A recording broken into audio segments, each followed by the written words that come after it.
സ്വർലോകനാടന്റെ നിത്യനാടാം ലോകം എന്നു ഞാൻ കാണുമാ നിത്യത. ഹായൻ പ്രേമമേ ഹാമേ ലോകമേ, ഹായൻ പ്രേമമേ ഹാമേ ലോകമേ എന്നു ഞാൻ കാണുമാ നിത്യത, എന്നു ഞാൻ കാണുമാ നിത്യത. ദൈവനാമത്തിന് മഹത്വമുണ്ടാകട്ടെ. ഗ്രേസ് മിനിസ്ട്രീസിൻ്റെ സ്വാതന്ത്ര്യ സന്ദേശമെന്ന ഞങ്ങളുടെ TV പ്രോഗ്രാമിലേക്ക് എല്ലാ ശ്രോതാക്കളെയും ഹാർദവമായി സ്വാഗതം ചെയ്യുന്നു. എല്ലാവർക്കും ടീമിൻ്റെ വന്ദനം അറിയിക്കുന്നു. ഇന്ന് നമുക്ക് അല്പസമയം ദൈവവചനത്തിന് മുമ്പാകെ പ്രാർത്ഥനയോടും താഴ്മയോടും താല്പര്യത്തോടും കൂടെ സഹകരിക്കാം. അത് അങ്ങനെ സഹകരിക്കുന്ന എല്ലാവർക്കും അനുഗ്രഹവും വിടുതലുമായി തീരും എന്ന് എനിക്ക് പൂർണ്ണമായി ഉറപ്പുണ്ട്. കർത്താവ് നമ്മെ സഹായിക്കട്ടെ. ഇന്ന് ഈ എപ്പിസോഡ് സ്പോൺസർ ചെയ്തിരിക്കുന്ന ഒരു സഹോദരൻ ഉണ്ട്. തനിക്ക് കുടുംബത്തിന് വേണ്ടി ഒരു വാക്ക് പ്രാർത്ഥിക്കാം. ബാംഗ്ലൂരിൽ നിന്നുള്ള ഒരു സഹോദരൻ. ആമേ. സ്വർഗീയ പിതാവേ, ഞങ്ങളുടെ രക്ഷിതാവായ യേശുവിൻ്റെ നാമത്തിൽ ഈ പകൽ സമയത്ത് ഈ പ്രവർത്തനത്തെ തന്നാലാവുമെന്ന് സഹായിക്കുന്ന പ്രിയ സഹോദരന് വേണ്ടി പ്രാർത്ഥിക്കുന്നു. തൻ്റെ കുടുംബത്തിന് വേണ്ടി പ്രാർത്ഥിക്കുന്നു. കർത്താവേ, ഇതിനാൽ അവരുടെ എല്ലാ പ്രശ്നങ്ങൾക്കും നീക്കുപോകും ആശ്വാസം നൽകണമേ. അങ്ങ് അരുളി ചെയ്തിട്ടുണ്ടോ, എന്നെ മാനിക്കുന്നവനെ ഞാനും മാനിക്കുമെന്ന്. ആ വിധത്തിൽ ആ മക്കളെ മാനിക്കണമെന്ന് പ്രാർത്ഥിച്ച് അങ്ങയുടെ നാമം ചൊല്ലി ഞാൻ അവരെ അനുഗ്രഹിക്കുന്നു. കർത്താവേ, നിറവായ അനുഗ്രഹങ്ങളുടെ മേൽ നിരന്തരമായി ലഭ്യമാകുമാറാകട്ടെ. പ്രാർത്ഥന കേട്ടതുകൊണ്ട് നന്ദി. വീണ്ടും വരുന്ന യേശുവിൻ നാമത്തിൽ തന്നെ ആമേൻ. Praise the Lord. മരണത്തിൻ്റെ അപ്പുറത്തുള്ള കാര്യത്തെക്കുറിച്ച് അറിയത്തില്ലാത്തതായ ധാരാളം ആൾക്കാരെ വ്യക്തിപരമായി എനിക്ക് പരിചയമുണ്ട്, കുടുംബങ്ങളായി പരിചയമുണ്ട്, സഭകളായി പരിചയമുണ്ട്. അങ്ങനെയും പൊതുവായിട്ടുള്ള അനേകരുടെ ഈ വിഷയത്തെക്കുറിച്ചൊരു അജ്ഞതയ്ക്കും ഒരു മറുപടിയായിട്ട് ദൈവം എന്നെ ഏൽപ്പിച്ചിരിക്കുന്ന, ഞാൻ പ്രാർത്ഥിച്ചതുകൊണ്ട് ദൈവം എനിക്ക് തന്നതായ ഒരു സന്ദേശമാണ് മരണത്തിനപ്പുറം എന്തെന്ന് അറിയാതിരിക്കരുത് എന്ന്. അറിയാതിരിക്കരുത് എന്നുള്ളത് ഞാൻ കണ്ടെത്തിയ വാക്കും പ്രഭാഷണവുമല്ല. ദൈവത്തിൻ്റെ മാറ്റമില്ലാതെ തിരുവെഴുത്തിനകത്ത് രേഖപ്പെടുത്തിയിരിക്കുന്നതിനെ ഞാൻ പഠിച്ചെടുത്ത് പ്രാർത്ഥിച്ച് ദൈവനിയോഗം പ്രാപിച്ചു കൊണ്ടുവരികയാണ്. ഇന്നത്തെ ചിന്താവിഷയം, ഇത് 3-ാമത്തെ എപ്പിസോഡാണ്. ഈ ചിന്താവിഷയത്തിലെ ഒരു കാര്യം, മനുഷ്യർ മരണത്തിനായി കൊതിക്കുന്ന യുഗം. മരണമെന്ന് കേൾക്കുമ്പോൾ ലോകം മുഴുവനും നടുങ്ങുന്ന, പേടിക്കുന്ന മനുഷ്യ സമൂഹത്തിൻ്റെ മധ്യത്തിൽ മരണത്തിനായി കൊതിക്കുന്നു എന്നൊക്കെ പറയുമ്പോൾ എൻ്റെ മണ്ടത്തരമോ പേടിപ്പിക്കുന്ന ഒരു തരം ഭീഷണിയുമായി ചിന്തിക്കേണ്ട. സംഭവിക്കാനുള്ള കാര്യമാണ്, അത് ഉണ്ടാകാനുള്ളതാണ്. കൃത്യം പറയാം, വ്യക്തം പറയാം, പദ്യം പറയാം. കേട്ടോളൂ. വെളിപ്പാട് പുസ്തകം 9-ാം അധ്യായം 6-ാമത്തെ വാക്യം. ആ കാലത്ത് മനുഷ്യർ മരണം അന്വേഷിക്കും, കാണുകയില്ലതാനും. മരിപ്പാൻ കൊതിക്കും, മരണം അവരെ വിട്ട് ഓടിപ്പോകും. മരിക്കാൻ കൊതിക്കും, മരണം കാക്ഷിക്കും. ഒരാളല്ല, സമൂഹം.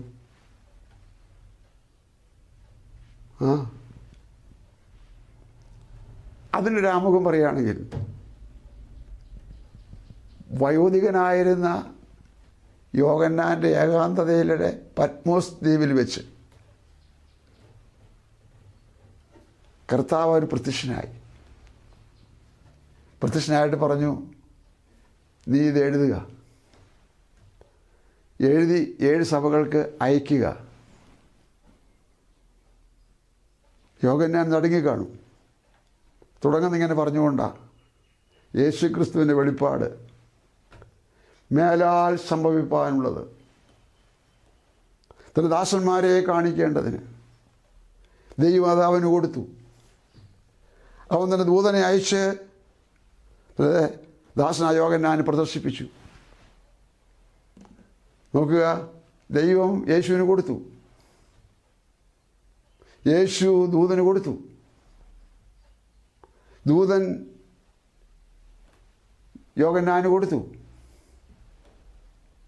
യോഹന്നാൻ സഭയ്ക്ക് കൊടുത്തു. സഭ അത് അംഗീകരിച്ച് മറ്റുള്ളവർക്ക് കൊടുക്കുന്നു. അത് വെളിപ്പാട് 1:1 ഇപ്പോൾ ഞാൻ പറഞ്ഞത്. അങ്ങനെ തുടങ്ങി വന്ന ആ പുസ്തകത്തിലെ 9-ാം അധ്യായത്തിലെത്തിയപ്പോൾ യോഹന്നാനോട് സംസാരിച്ച കാലത്തിലെ യുഗം മാറി. ആ സംസാരിച്ച കാലം കൃപായുഗമായിരുന്നു. മാറിയപ്പോൾ മഹാപീഡന യുഗം വന്നു. മഹാപീഡന കാലമെന്നും പറയും, യുഗമെന്നും പറയും. അപ്പോൾ യുഗം വന്നു. കൃപായുഗം വരുന്നതിന് മുമ്പ് ന്യായപ്രമാണ യുഗമായിരുന്നു. ന്യായപ്രമാണ യുഗം മാറിയപ്പോൾ കൃപായുഗം വന്നു. കൃപായുഗം മാറുമ്പോൾ മഹാപീഡന യുഗം വരും. അളന്നു മുറിച്ച് തൂക്കി അരിച്ച് വള്ളി പുള്ളി മാറാതെ പറയുന്നു. അങ്ങനെ കൃപായുഗം മാറിയപ്പോൾ എന്ത് സംഭവിച്ചു? യേശുവിൻ്റെ സഭ, ജനം, വിശുദ്ധ ജനം ഒന്നുമില്ലാതെ ഇവിടുന്ന് പോയി എന്ന് പറഞ്ഞാൽ യേശു തൻ്റെ രാജ്യത്തിൽ ചേർത്തു. അതവിടുത്തെ വാഗ്ദത്തത്തിൻ്റെ നിവൃത്തീകരണമായിരുന്നു. അപ്പോൾ പിന്നെ ഇവിടെ വിശുദ്ധ ജനമില്ല. സ്തോത്രം, സ്തോത്രം. ആ നാളിന് വേണ്ടി കാത്തു നിൽക്കുന്ന എത്ര കോടി ആൾക്കാരാണ് ലോകം മുഴുവൻ. അത് നിൽക്കട്ടെ. അതിനുശേഷം വന്ന യുഗത്തിൻ്റെ പേരാണ് മഹാപീഡന യുഗം. മഹാപീഡന യുഗത്തിൻ്റെ ഏകദേശം ആരംഭത്തിൽ, പീഡന യുഗത്തിൻ്റെ തുടക്കം പുസ്തകത്തിൽ കാണിച്ചിരിക്കുന്നത് വെളിപ്പാട് പുസ്തകം 6-ാം അധ്യായത്തിലാണ്. അങ്ങനെ തുടങ്ങി 9-ാം അധ്യായത്തിൽ എത്തിയപ്പോഴത്തേക്കും മഹാവലിയ പ്രയാസത്തിലേക്ക് കാലം പോയി.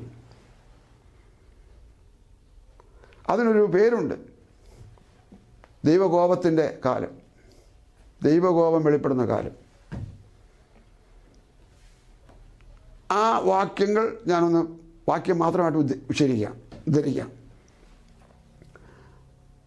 മത്തായി എഴുതിയ സുവിശേഷം 3-ാം അധ്യായം 7-ാം വാക്യം. തന്റെ സ്നാനത്തിനായി പരീശരിലും സദൂക്യരിലും പലർ വരുന്നത് കണ്ടാറെ അവൻ അവരോട് പറഞ്ഞത്, സർപ്പസന്തതികളെ, വരുവാനുള്ള കോപത്തെ ഒഴിഞ്ഞു ഓടിപ്പോകുവാൻ നിങ്ങൾക്ക് ഉപദേശിച്ചു തന്നത് ആർ? അപ്പൊ വരുവാനുള്ളൊരു കോപമുണ്ടല്ലോ, അത് പാപത്തിൻ്റെ നേരെ അതിന് കോംപ്രമൈസ് ഇല്ലാത്ത വിധത്തിൽ, അല്ലെങ്കിൽ അതിനൊരു വിട്ടുവീഴ്ചയില്ലാത്ത വിധത്തിൽ വരാനുള്ള കോപമാണല്ലോ. ആ കോപകാലത്തിന് മുമ്പേ മുഴുവൻ മനുഷ്യരെയും രക്ഷിക്കാൻ വേണ്ടി ദൈവമിട്ട പദ്ധതിയാണല്ലോ യേശുക്രിസ്തു. യേശുക്രിസ്തുവിലേക്ക് വരാത്തവർക്കെല്ലാം ആ കോപം പിന്നെ അവരുടെ മേൽ കിടക്കുകയാണല്ലോ. നിവൃത്തിയാകാതിരിക്കാൻ പറ്റത്തില്ലല്ലോ. പരീശന്മാർ വന്നു, സദൂക്യർ വന്നു എന്നൊക്കെ പറയുമ്പോൾ സാധാരണ വായനക്കാർക്ക് മനസ്സിലായില്ലെങ്കിൽ എൻ്റെ പ്രിയരെ കേട്ടോളൂ, ഇസ്രായേലിലെ ഉപദേഷ്ടാക്കന്മാരായിരുന്ന ആൾക്കാരാണ് പരീശന്മാർ. നമ്മുടെ പൗലോസ്ലീഹ പണ്ട് പരീശനായിരുന്നു. അതുപോലെ പരീശന്മാരായിട്ടുള്ള അനേകരുണ്ട്. നിക്കോദേമോസ് പരീശനായിരുന്നു. അവരെ ഉപദേഷ്ടാക്കന്മാരെന്നാണ് അറിയപ്പെടുന്നത്. സദൂക്യർ പുനരുദ്ധാനമില്ലെന്ന് വിശ്വസിക്കുന്നവരായിരുന്നു. എന്ന് പറഞ്ഞാൽ മരണശേഷം 0 ഒന്നുമില്ല. ബോധം വന്നപ്പോൾ, കുറച്ചെങ്കിലും ബോധം വന്നപ്പോൾ യോഹന്നാൻ സ്നാപകൻ്റെ അരികിലേക്കൊന്ന് വന്നു നോക്കി. യോർദാൻ്റെ കരയിലാണ് വന്നത്. യോർദാൻ്റെ കരയിൽ യോഹന്നാൻ ത്രാവ് പറഞ്ഞ് ഉപേക്ഷിക്കുന്നവരെ സ്നാനപ്പെടുത്തിക്കൊണ്ടിരിക്കുകയാണ്. അവിടെ വന്നപ്പോൾ യോഹന്നാൻ വിളിച്ചു പറഞ്ഞു, സർപ്പസന്തതികളെ, വരുവാനുള്ള കോപത്തെ ഒഴിഞ്ഞ് ഓടിപ്പോകുക എന്നൊക്കെ ഉപദേശിച്ചു തന്നത് ആർ? ആ കോപത്തിൽ നിന്നുള്ള ഒഴിഞ്ഞോട്ടത്തിനാണ് സുവിശേഷം. സുവിശേഷത്തിൻ്റെ സത്തും കാതലും ക്രീമും ക്രിസ്തുവാണ്, യേശു ക്രിസ്തു. ആ ക്രിസ്തുവിനെ പറയുന്നതാണ് സുവിശേഷം. ആ ക്രിസ്തുവിൻ ലോകത്തോട് പറഞ്ഞില്ലെങ്കിൽ ഞങ്ങൾ ദൈവസന്നിധിയിൽ മഹാമടയന്മാരും മടിയന്മാരുമാണ്, അവിശ്വസ്തരും ഒന്നിനും കൊള്ളാത്ത ഉഴപ്പന്മാരുമാണ്. അങ്ങനെയുള്ള ആൾക്കാരെ കർത്താവിന് ആവശ്യമില്ല. കർത്താവ് വിളിച്ചെങ്കിൽ വിളിച്ച പ്രകാരം അവരെ ഒരുക്കിയെടുത്തിട്ടുണ്ട് ഇതിനു വേണ്ടി. അതിലൊരു പാവപ്പെട്ടവനാണ് ഞാനും. പറഞ്ഞു വന്ന കാര്യം നിങ്ങൾക്ക് മനസ്സിലാകുമെന്ന് ഞാൻ വിശ്വസിക്കുകയാണ്. അങ്ങനെ കൃപായുഗത്തിൽ ദൈവം അയച്ച മനുഷ്യനായ യോഹന്നാൻ സ്നാപകൻ വന്ന് പ്രസംഗിച്ചുകൊണ്ട് നിൽക്കുന്നു. അംഗീകരിച്ച് പാവയേറ്റു പറഞ്ഞ് ഉപേക്ഷിച്ചവരെ സ്നാനപ്പെടുത്തിക്കൊണ്ട് നിൽക്കുന്നു. അപ്പോൾ വരുന്ന രണ്ട് കൂട്ടർ, സദൂക്യർ ഒരു കൂട്ടർ, പരീശന്മാരൊരു കൂട്ടർ. അവരോട് പറഞ്ഞു വരുവാനുള്ള ദൈവകോപത്തെക്കുറിച്ച്. ശരി, അതിൻ്റെ മറ്റൊരു വാക്യം വായിച്ച് 1 തെസ്സലോനിക്ക ലേഖനം 1-ാം അധ്യായം 9-10 വാക്യം. ജീവനുള്ള സത്യദൈവത്തെ സേവിപ്പാനും അവൻ മരിച്ചവരുടെ ഇടയിൽ നിന്ന് ഉയർപ്പിച്ച തന്റെ പുത്രനും വരുവാനുള്ള കോപത്തിൽ നിന്ന് നമ്മെ വിടുവിക്കുന്നവനുമായ യേശു. മതി, വരുവാനുള്ള കോപത്തിൽ നിന്ന് വിടുവിക്കുന്നവൻ യേശു. വരാനുള്ള കോപമുണ്ട്. അതാണ് വെളിപ്പാട് പുസ്തകം 6-ാം അധ്യായം 10-ാം വാക്യത്തിൽ നമ്മൾ വായിച്ച് ഞാൻ കേൾപ്പിച്ചിട്ടുള്ളത്. രാജാക്കന്മാർ, മഹത്തുക്കൾ, ധനവാന്മാർ, സ്വതന്ത്രന്മാർ എന്നിങ്ങനെയുള്ള 7 കൂട്ടം ആൾക്കാരെ ഇവിടെ പറഞ്ഞിട്ട് പറയുകയാണ്. അവർ നിലവിളിച്ചുകൊണ്ട് പറയുകയാണ്. ആ വാക്യോട് വായിക്കാമോ? 6-10. ഞാൻ പറഞ്ഞാൽ അത് ഉണ്ടോ എന്ന് അവർക്ക് സംശയം വരും. ഇത്ര കഠിനമാണത്. വിശുദ്ധനും സത്യവാനുമായ നാഥ, ഭൂമിയിൽ വസിക്കുന്നവരോട് ഞങ്ങളുടെ രക്തത്തെക്കുറിച്ച് നീ എത്രത്തോളം ന്യായവിധിയും പ്രതികാരവും നടത്താതെ ഇരിക്കും വായിച്ചോളൂ എന്ന് ഉറക്കെ നിലവിളിച്ചു. അപ്പോൾ അവരിൽ ഓരോരുത്തരും വെള്ളനിലയാങ്കി കൊടുത്തു. അവരെ പോലെ കൊല്ലപ്പെടുവാനിരിക്കുന്ന സഹഭൃത്യന്മാരും സഹോദരന്മാരും വന്നു തികയോളം അല്പകാലം കൂടെ സ്വസ്ഥമായി പാർക്കണമെന്ന് അവർക്ക് അരുളപ്പാടുണ്ടായി. അടുത്തത് 6-ാം മുദ്ര പൊട്ടിച്ചപ്പോൾ വലിയൊരു ഭൂകമ്പം ഉണ്ടായി. സൂര്യൻ കരിമ്പടം പോലെ കറുത്തു. ചന്ദ്രൻ മുഴുവനും രക്തതുല്യമായി തീർന്നു. അത്യവൃക്ഷം പെരുങ്കാറ്റ് കൊണ്ട് കുലുങ്ങിയിട്ട് കായുതിർക്കും പോലെ ആകാശത്തിലെ നക്ഷത്രങ്ങൾ ഭൂമിയിൽ വീണു. സംഭവിക്കാൻ പോകുന്ന കാര്യം വീണു. പിന്നെ പുസ്തകച്ചുരുൾ ചുരുട്ടും പോലെ ആകാശം മാറിപ്പോയി. എല്ലാ മലയും ദ്വീപും സ്വസ്ഥാനത്ത് നിന്ന് ഇളകിപ്പോയി. ഭൂമിയിലെ രാജാക്കന്മാരും മഹത്തുക്കളും സഹസ്രാധിപന്മാരും ധനവാന്മാരും ബലവാന്മാരും സകലദാസനും സ്വതന്ത്രനും 7 കൂട്ടം. സ്വതന്ത്രനും. അടുത്തത് ഗുഹകളിലും മലപ്പാറകളിലും ഒളിച്ചുകൊണ്ട് മലകളോടും പാറകളോടും കൂടെ ഞങ്ങളുടെ മേൽ വീഴുവി. സിംഹാസനത്തിൽ ഇരിക്കുന്നവന്റെ മുഖം കാണാതെ വണ്ണവും കുഞ്ഞാടിന്റെ കോപം തട്ടാതെ വണ്ണവും ഞങ്ങളെ മറപ്പീൻ. അവരുടെ മഹാകോപ ദിവസം വന്നു. ആർക്ക് നിൽപ്പാൻ കഴിയുമെന്ന് പറഞ്ഞു. ഇതാണ് യോഹന്നാൻ സ്നാപകൻ പറഞ്ഞ കാര്യം. മഹാകോപ ദിവസം വരുവാനുണ്ട്. ആർക്ക് നിൽപ്പാൻ കഴിയും? ഇപ്പോഴും ഈ ബുദ്ധിരാക്ഷസന്മാരെന്ന് പറയുന്ന ഭരണാധിപന്മാരെന്ന് പറയുന്ന ആൾക്കാർ പ്രാർത്ഥിക്കുന്ന ആരോടാ? മലകളോടും പാറകളോടും. കേട്ടോ? എന്നിട്ടും അവരെ മെനഞ്ഞുണ്ടാക്കി ഭൂമിയിലേക്ക് അയച്ച മഹാദൈവത്തോടൊരു വാക്ക് പറയാൻ അവർക്ക് പറ്റുന്നില്ല. എന്തുവാകട്ടെ, കോപ ദിവസം വന്നു. യോഹന്നാൻ പറഞ്ഞു വരും. അനുഭവിച്ചവർ പറഞ്ഞു വന്നപ്പോൾ നിൽക്കാൻ പറ്റുന്നില്ല. കേട്ടല്ലോ? അപ്പോൾ തെസ്സലോനിക്ക ലേഖനത്തിൽ വായിച്ചത് ഇങ്ങനെയായിരുന്നു. വരുവാനുള്ള ദൈവകോപത്തിൽ നിന്ന് നിങ്ങളെ വിടിവിച്ചു കൊണ്ടുവന്നത് ആരാണ്? അപ്പോൾ ദൈവകോപത്തിൻ്റെ പിടിയിൽ അമർന്നു കിടക്കുന്ന ലോകമേ, സമൂഹമേ, സുഹൃത്തുക്കളെ, സ്നേഹിതരെ, സഹോദരങ്ങളെ, വിട്ടുപോരുവീൻ. ഇതാ ഒരു ചാൻസും കൂടെ. ഏത് നേരത്തും യേശു ക്രിസ്തു മടങ്ങി വന്ന് സഭയെ എടുക്കാം. സംശയലേശമെന്നെ ഞങ്ങൾ പറയുന്നു. കാരണം തിരുവെഴുത്തിൻ്റെ അടിസ്ഥാനത്തിൽ ലോക സംഭവങ്ങളെല്ലാം യേശുക്രിസ്തുവിൻ്റെ വരവിലേക്കുള്ള ചൂളം വിളിയാണ്, സിഗ്നലാണ്, വിരൽ ചൂണ്ടലാണ്. ഇതാ വരുന്നു യേശുക്രിസ്തു. മനുഷ്യൻ്റെ അല്പത്വത്തിലെ അല്പസമയമല്ല ദൈവത്തിന്. അതിപ്പോൾ വിശദീകരിക്കാൻ പറ്റത്തില്ല, സമയമില്ലാത്തതുകൊണ്ട്. അതിനാൽ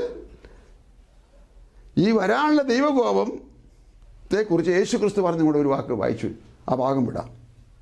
യോഹന്നാൻ 7 സുവിശേഷം 3:36 യേശുക്രിസ്തു ഈ വിഷയത്തെപ്പറ്റി പറഞ്ഞു.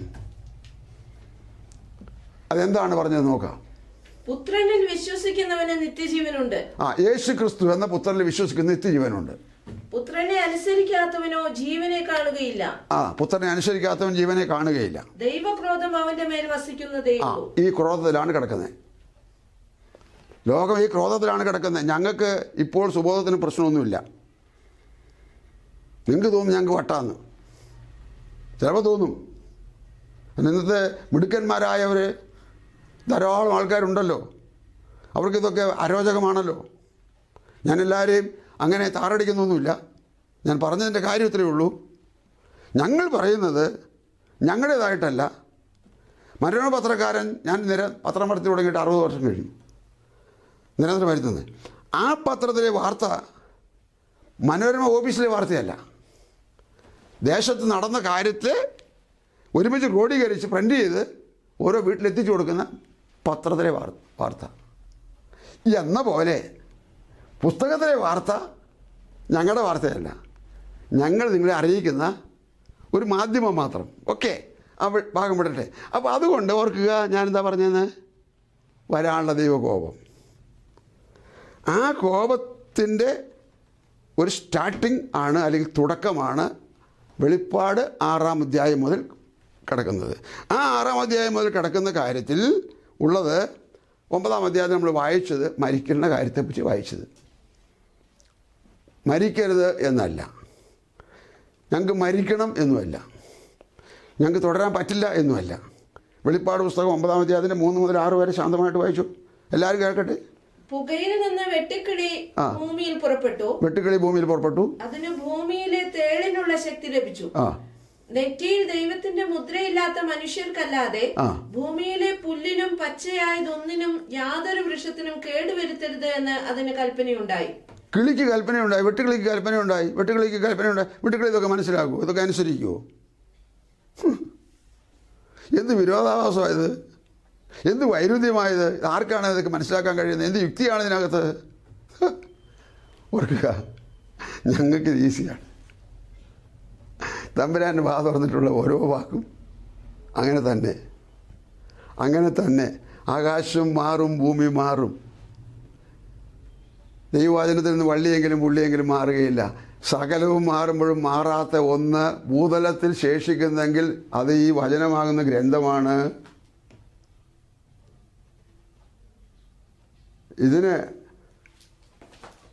ഇല്ലാതാക്കാൻ പറ്റത്തില്ല. ഇത് മാത്രമേ ഉള്ളൂ ദൈവത്തിന് ത്രൂ ആയിട്ടുള്ള സംഭവം ഭൂമിയിൽ. ബാക്കിയൊക്കെ പരിമിതിയുള്ള കാര്യങ്ങളാണ്. അതിന് ആയുസ്സും അത്രയേ ഉള്ളൂ. എന്നാൽ ഇത് പരിമിതി ഇല്ലാത്തതാണ്. ഇതിന് ആയുസ് അത്രയല്ല, ദൈവത്തിനോടത്തോളം ആയുസ്സുണ്ട് ഇതിനും. ഓക്കെ, അപ്പോൾ അത്രയും കേട്ടല്ലോ. അതുകൊണ്ട്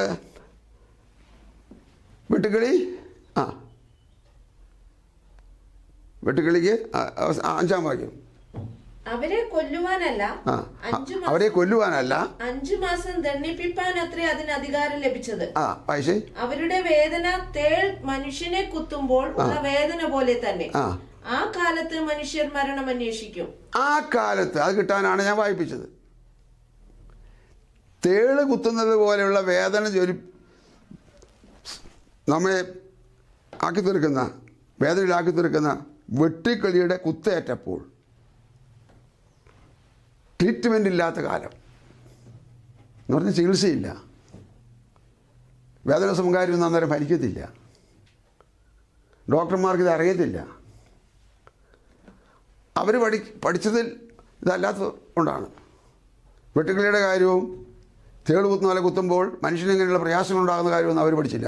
അത് പഠിക്കേണ്ട കാര്യമില്ല. അവർക്ക് ശരീരശാസ്ത്രമാണ് പഠിക്കേണ്ടത്. ശരീരശാസ്ത്രം പഠിച്ച കൂട്ടത്തിൽ ഇതില്ല. സ്വോത്രം. ഞങ്ങളുടെ വീട്ടിലുണ്ട് ഡോക്ടറൊക്കെ. അപ്പോൾ അതിരിക്കട്ടെ, പറഞ്ഞ കാര്യം കേൾക്കുക. ആ കാലത്ത് വായിച്ചോട്ടെ ഒന്നുകൂടി. ആ കാലത്ത് മനുഷ്യർ മരണം അന്വേഷിക്കും, കാണുകയില്ലതാനും. മരണത്തെ കാണുകയില്ല, പിന്നെ മരിപ്പാൻ കൊതിക്കും, മരണം അവരെ വിട്ട് ഓടിപ്പോകും. ഓടിക്കൊണ്ടിരിക്കുന്ന വണ്ടി സഡൻ ബ്രേക്ക് ചെയ്യേണ്ടതായ സ്റ്റേജ് എത്തിയപ്പോൾ അവിചാരിതമായി ബ്രേക്ക് ചവിട്ടി. വണ്ടി കുലുങ്ങി ചെരിഞ്ഞ് നിന്നു. സഡൻ. സഭ പോയി കഴിഞ്ഞപ്പോൾ, വെട്ടുക്കിളി വന്നു കഴിഞ്ഞപ്പോൾ, മനുഷ്യ ഉപദ്രവിച്ച് തുടങ്ങിയപ്പോൾ എൻ്റെ ദൈവം മരണത്തെ ബ്രേക്ക് ചവിട്ടി.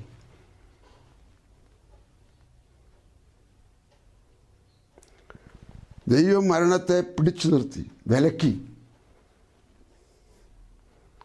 ഒത്തിരി കാലമല്ല, 5 മാസം.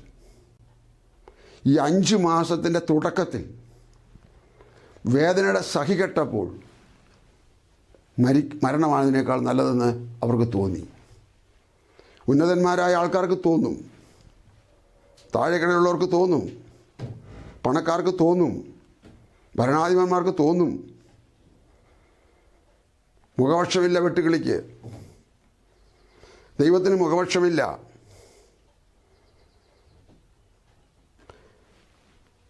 ഈ എൻ്റെ പ്രായത്തിലെ ഏകദേശം 70ഓളം വർഷം മതത്തിൻ്റെ പേരിൽ കുറഞ്ഞ പക്ഷേ ഇന്ത്യ രാജ്യം നടന്നിട്ടുള്ള അന്യായങ്ങളും അക്രമങ്ങളും അഴിമതികളും,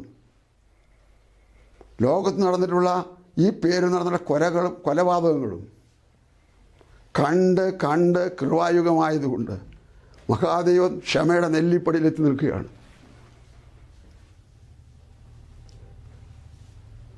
ആ ക്ഷമയുടെ മൂർധന്യാവസ്ഥയിലായിരിക്കുന്ന ഈ കാലം വന്നപ്പോൾ ദൈവം സഭയെ പൊക്കി ഭൂമിയിൽ നിന്ന്. സഭ മാറ്റപ്പെട്ട് കഴിഞ്ഞപ്പോൾ അന്തരീക്ഷമാകെ മാറി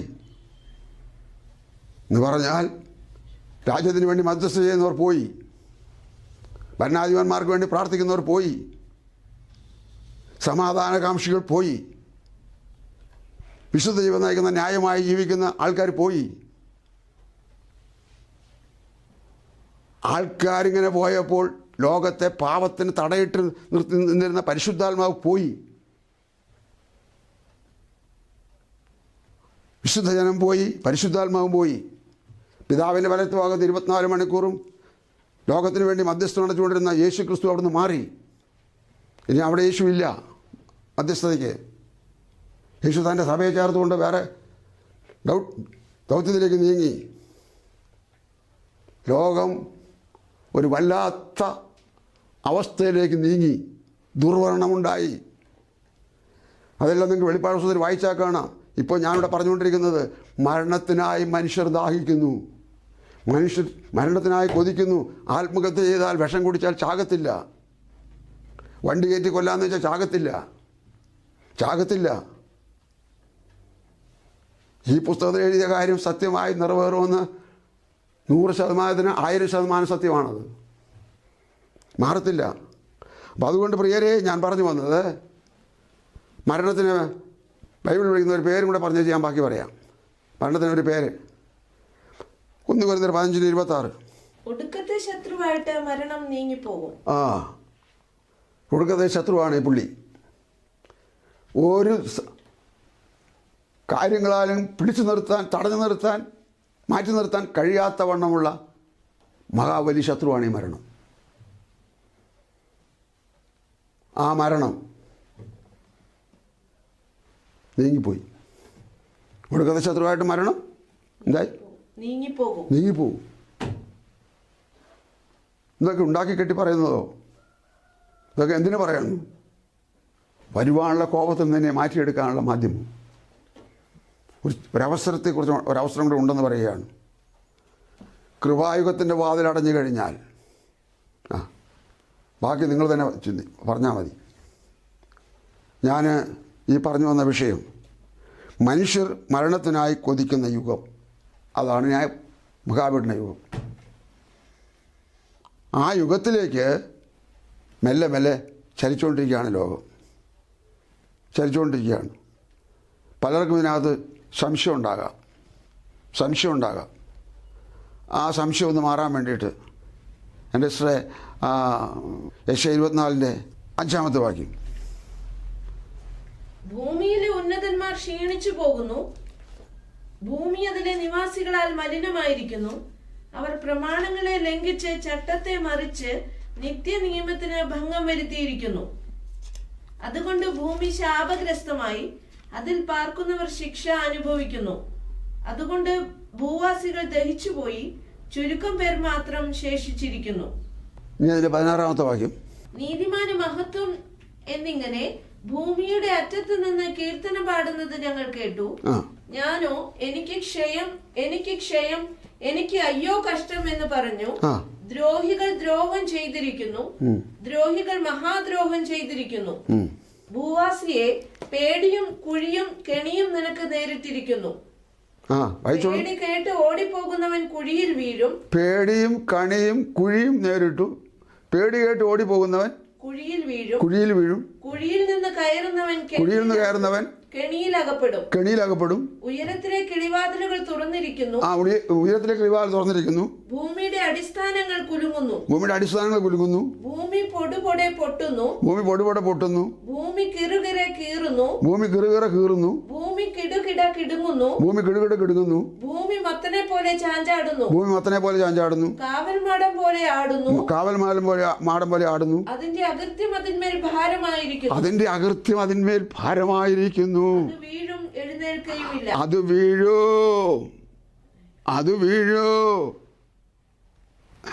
ഇന്ത്യയിൽ ഏത് പ്രധാനമന്ത്രി ഭരിച്ചാലും ഞങ്ങൾക്ക് സന്തോഷമാണ്. ഞങ്ങൾ അവർക്ക് വേണ്ടി പ്രാർത്ഥിക്കും. ഞങ്ങൾ അവരെ 100% ബഹുമാനിക്കും.